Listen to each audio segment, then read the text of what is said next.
IoT की lecture series में आज हम आईओटी इनेबलिंग टेक्नोलॉजीज़ के बारे में स्टडी करेंगे।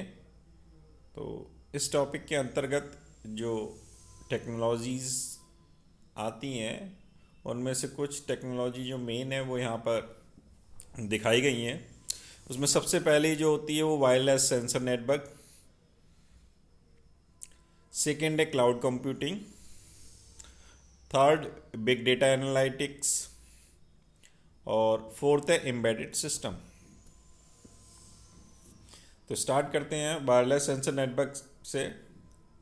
जैसे नेटवर्क का हम यूज़ करते थे, डीसीसी डेटा कम्युनिकेशन नेटवर्क होता था, उसी तरीके से वायरलेस सेंसर नेटवर्क होता है। इसमें बहुत सारी डिवाइसेस होती हैं जिनमें सेंसर्स लगे होते हैं और जिनके द्वारा हम मॉनिटरिंग कर सकते हैं। डिफरेंट टाइप की मॉनिटरिंग है, जैसे कि यहाँ पे इन्वायरमेंट है, फिजिकल कंडीशन है कि मॉनिटरिंग है, इस टाइप से हम वर्क कर सकते हैं। तो distributed devices with sensor used to monitor the environmental and physical conditions.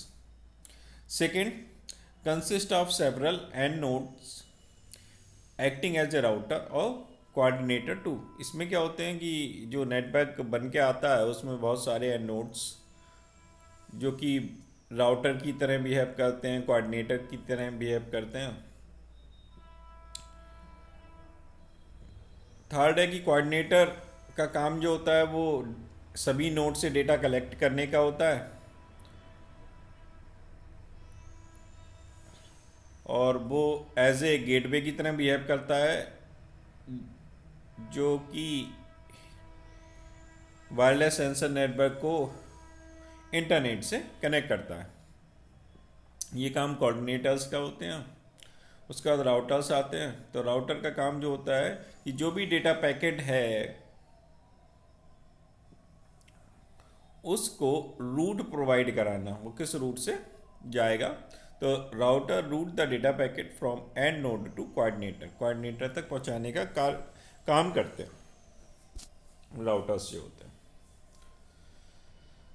Use कहाँ कहाँ होता है, एग्जाम्पल जो रियल टाइम है उसमें वेदर मॉनिटरिंग सिस्टम में वायरलेस सेंसर नेटवर्क का यूज़ किया जाता है। Indoor air quality monitoring system में, सॉइल मॉइस्चर मॉनिटरिंग सिस्टम में, सर्विलेंस सिस्टम में, हेल्थ मॉनिटरिंग सिस्टम में, बहुत सारी जो भी मॉनिटरिंग सिस्टम है रियल टाइम में, वहाँ पर हम वायरलेस सेंसर नेटवर्क का यूज़ कर सकते हैं। जो इसकी मोस्ट पॉपुलर प्रोटोकॉल है वो जिगबी प्रोटोकॉल है जो सबसे ज़्यादा यूज़ की जाती है। उसके बाद सेकेंड आता है क्लाउड कंप्यूटिंग। तो क्लाउड कंप्यूटिंग का जो यूज़ है वो बहुत सारी सर्विसेज प्रोवाइड करने के लिए होता है। और जैसे कि यहाँ पे सॉफ्टवेयर डेवलपमेंट प्लेटफॉर्म के रूप में आप इसका यूज़ कर सकते हो, सर्वर्स के रूप में कर सकते हो, स्टोरेज भी प्रोवाइड कराता है, ये सॉफ्टवेयर भी प्रोवाइड कराता है over the internet, often refer to as a cloud. उसे एक नई टर्म है ये। Generally cloud computing based on तीन कैरेक्टरिस्टिक्स होती हैं इसमें। इसमें जो है क्लाउड में अगर हमें नया सॉफ्टवेयर भी नहीं खरीदना और रेंट पे अगर लेना है तो जितना यूज़ करेंगे उसके यूज़ के हिसाब से चार्जेस कर सकते हैं, पे कर सकते हैं। तो उसी के का बेसिस पे हमने थ्री कैरेक्टरिस्टिक्स यहाँ पे दर्शाई गई हैं।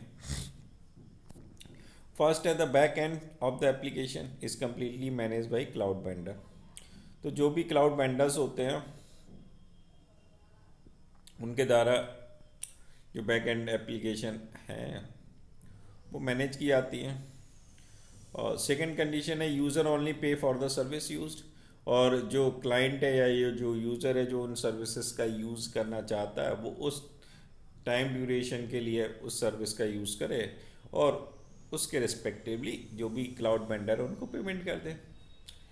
जैसे कि यह मेमोरी है, प्रोसेसिंग टाइम है, बैंडविड्थ है, इसके अकॉर्डिंग उसका पेमेंट यूज़र को करना होता है। तीसरी है सर्विसेज एज ए स्केलेबल, कि जो भी सर्विसेज है वो स्केलेबल है।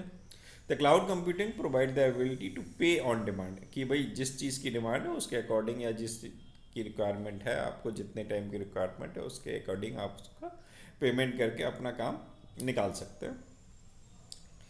Scale quickly is largely as a result of cloud computing vendor being able to pool resources that may be divided into among multiple clients. So वो multiple clients में भी बहुत सारे जो resources है उनको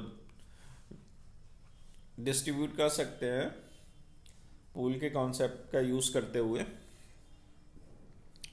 तो 3 टाइप की सर्विसेज क्लाउड कंप्यूटिंग के द्वारा प्रोवाइड कराई जाती हैं।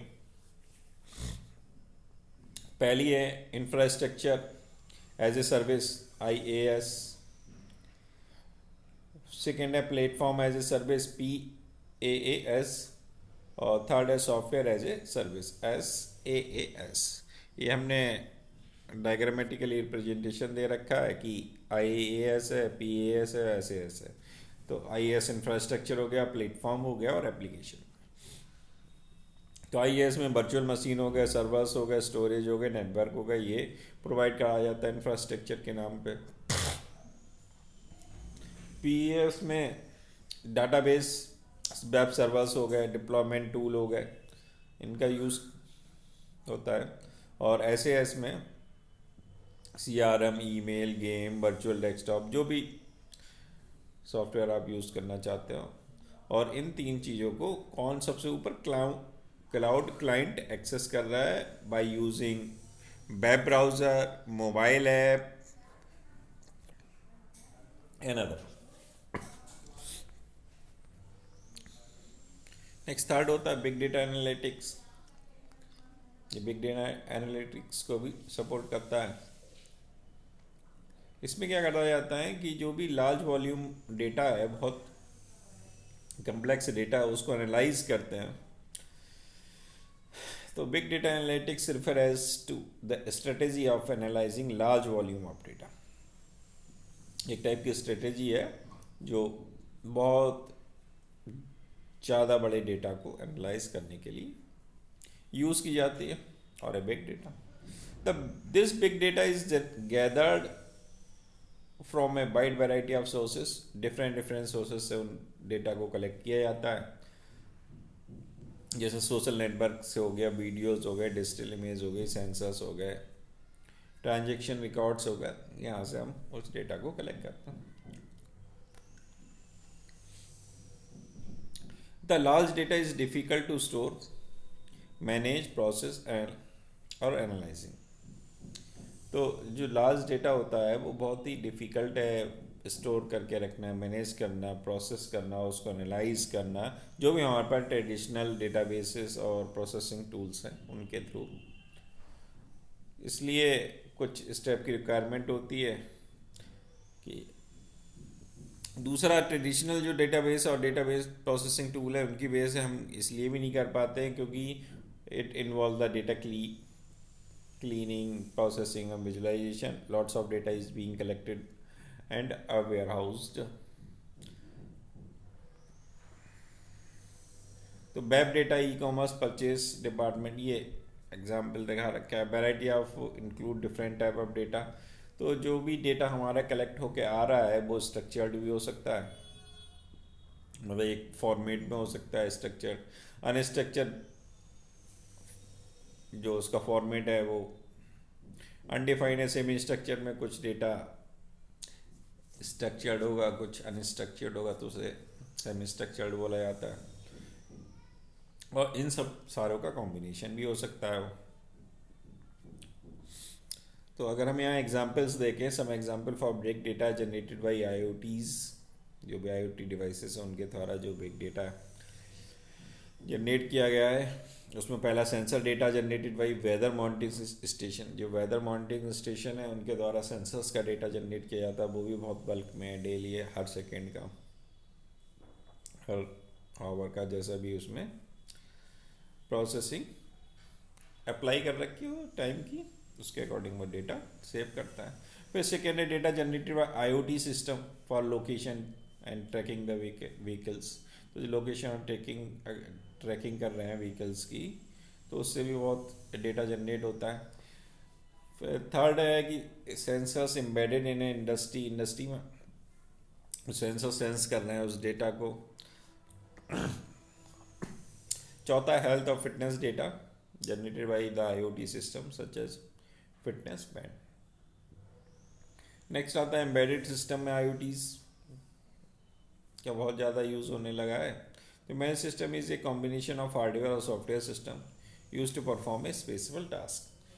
तो ये आप पहले से भी जानते हैं कि एम्बेडेड सिस्टम क्या है कि एक स्पेसिफिक टास्क को परफॉर्म करने के लिए एक स्पेशल कॉम्बिनेशन बनाया जाता है हार्डवेयर सॉफ्टवेयर, तो सिस्टम बोलते हैं। और एम्बेडेड सिस्टम का जो मेन पार्ट है वो माइक्रो कंट्रोलर होता है, मेमोरी होती है, माइक्रो प्रोसेसर भी पॉसिबल है,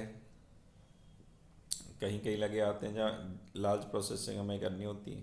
नेटवर्किंग यूनिट होगी, इनपुट आउटपुट यूनिट्स होती हैं, स्टोरेज भी होता है, रैम और रोम, और सेकेंडरी स्टोरेज भी रख सकते हैं आप। It collect the data, analyse and send the data to internet. के डेटा को कलेक्शन करने का काम भी ये करता है और डेटा को इंटरनेट पर सेंड करने का भी काम ये करता है।